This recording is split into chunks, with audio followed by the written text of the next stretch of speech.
Chapter 3. It's one thing to criticize the way in which the American government is behaving, or the British government, and I have a lot of criticisms of that. In fact, nothing but criticisms. But it's another thing to fail to see that an enemy actually exists and is extremely serious about what he wishes to do. It's not what they want. They do not represent the quest for human justice. That, I think, is one of the great mistakes of the left. It's surrender in the name of tolerance and acceptance. We tied our own hands and slit our own throats. Salman Rushdie. His head bounced off a thick, horizontal pole. Stunned, he sank to his knees and looked up. The pole spanned the width of the alley, attached to a rectangular box made of lacquered mahogany covered in rust-colored patina crusted with black mold.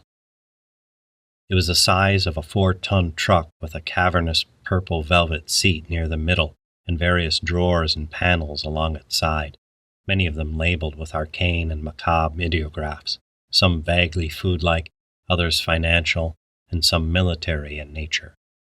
From behind the seat, 2 panels opened and a miniature Shakespearean theater in the round rose up. Gilded gold, the words Teatro Olimpico were printed along its base. Small, complicated gears turned,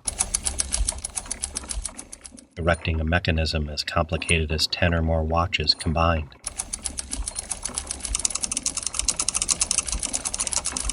Its parts full of life and varied, divided into a semicircle around the stage in 7 grades or steps, each divided by 7 gangways representing the 7 planets, 7 measures of the world fabric. The last mandarin seal on each of the lowest steps was the bull, representing the different parts of the human body in relationship to the 12 signs of the zodiac. 5 columns surrounded the stage, each a different color and shape, one round, the next square, the central hexagonal, another square, and another round. Astrological symbols were carved into the different seating sections, the 6th grade carved with the gate to the planets and a pair of sandals.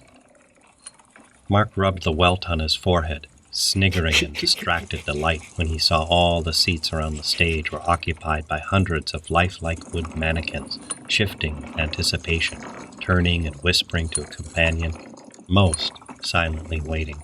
A B-flat chord called attention to the stage, where a bright light shone through the back side of a blank canvas scrim that stretched across the width of the stage.